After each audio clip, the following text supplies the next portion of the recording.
Praise the Lord. ஆண்டவருக்கு மகிமை உண்டாவதாக. இந்த அற்புதமான காலை நேரத்துக்காக ஆண்டவருக்கு அதிகமாக நன்றி சொல்லுகிறேன். காலைதோறும் ஆண்டவருடைய கிருபைகள் புதியவைகளாக இருக்கிறது. எப்படி இஸ்ரவேல் ஜனங்களுக்கு புதிதாய் ஒவ்வொரு அதிகாலையிலும் மன்னாவை கொடுத்தாரோ, அதுபோல் இந்த நாட்களில் இந்த கடைசி காலத்தில் வாழுகிற அருமையான தேவ பிள்ளைகளாகிய நமக்கு புதிதாய் கிருபைகளை தந்து சாத்தானுடைய கிரியைகளை ஜெயிக்கக்கூடிய பலனை தந்து தேவன் நம்மை வழி நடத்துகிறார். இந்த வேளையில் நாம் தியானிக்கும்படியாக லூக்கா எழுதின சுவிசேஷம் 13ஆம் அதிகாரம் 29வது வசனம். கிழக்கிலும் மேற்கிலும் வடக்கிலும் தெற்கிலும் இருந்து ஜனங்கள் வந்து தேவனுடைய ராஜ்யத்தில் பந்தியிருப்பார்கள். கிழக்கிலும் மேற்கிலும் வடக்கிலும் தெற்கிலும் இருந்து ஜனங்கள் வந்து தேவனுடைய ராஜ்யத்தில் பந்தியிருப்பார்கள். கர்த்தராகிய தேவன் இஸ்ரவேலருக்கு அநேக பிரிவிலேஜஸ் கொடுத்திருந்தார். அவர்கள் மிகவும் விசேஷமானவர்களாக காணப்பட்டார்கள். அவர்கள் தேவனுடைய சொந்த ஜனங்களாக இருந்தார்கள். அவர்களுக்கு தேவன் பாராட்டின கிருபை மிகவும் பெரியது என்று நாம் படிக்கிறோம். அவர்களை குறித்து வேதம் சொல்லும்போது ரோமர் 9ஆம் அதிகாரம் 4ஆம் வசனம் சொல்கிறது, அவர்கள் இஸ்ரவேலரே புத்திர சுவிகாரமும் மகிமையும் உடன்படிக்கைகளும் நியாயப்பிரமாணமும் தேவ ஆராதனைகளும் வாக்கு தத்தங்களும் அவர்களுடையவைகளே, பிதாக்கள் அவருடையவர்களே, மாம்சத்தின்படி கிறிஸ்துவும் அவர்களில் பிறந்தாரே என்று சொல்லப்பட்டிருக்கு. இந்த மேன்மையான பிரிவிலேஜஸ் எல்லாம் ஆண்டவர் இஸ்ரவேலருக்கு கொடுத்திருந்தார்.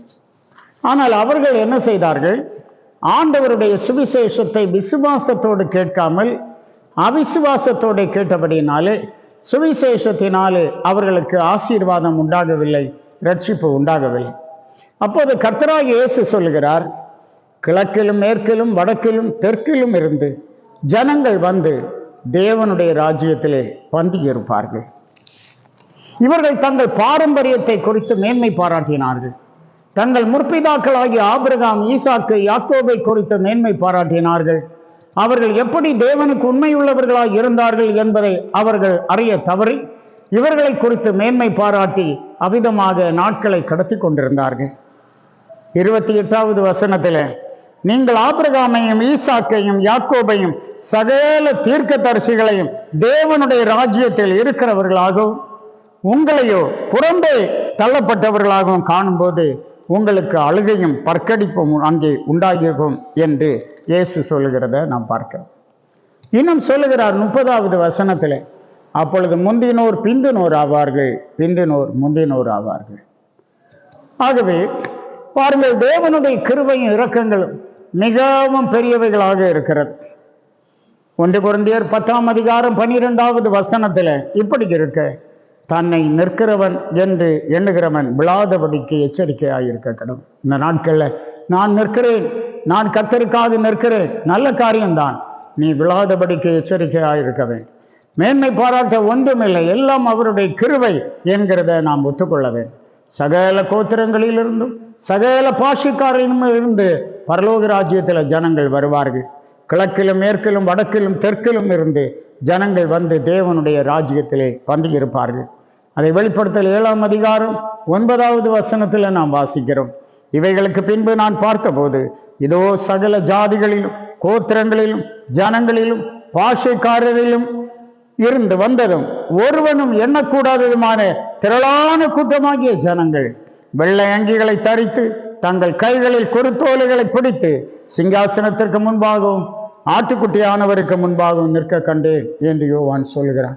அந்த மகிமையான நாளுக்காக அநேகர் இந்த ஆண்டவரை நாடி வருகிறார்கள். ஆகவே கர்த்தரை சேவிக்கிற தேவ பிள்ளைகளாகிய நாம் பயத்தோடு நடுக்கத்தோடு கர்த்தரை சேவிப்போம். கர்த்தர் உங்களோடு இருப்பாராக, உங்களை வழி நடத்தி பரலோக ராஜ்யம் வரைக்கும் கொண்டு செல்வாராக. ஆமென். ஜெபிப்போம்.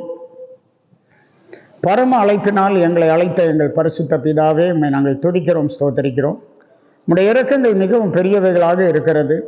அற்புதமான காரியங்களை எங்கள் ஒவ்வொருவருடைய வாழ்க்கையிலும் கர்த்தர் செய்திருக்கிறீர். ஆண்டவரே, இந்த நாளிலும் கூட கர்த்தாவே, உம்முடைய பிள்ளைகள் உம்முடைய அதிசயத்தையும் உம்முடைய அற்புதத்தையும் காண கிருபைதார். ஆண்டவரை நிர்விசாரமான வாழ்க்கை அல்ல, நாங்கள் பயத்தோடும் நடுக்கத்தோடும் ஆவிக்குரிய வாழ்க்கை வாழ ஆண்டவர் எங்களுக்கு கிருபைத்தார். நீர் தந்த ரட்சிப்பை காத்துக்கொள்ள கிருபைத்தார்.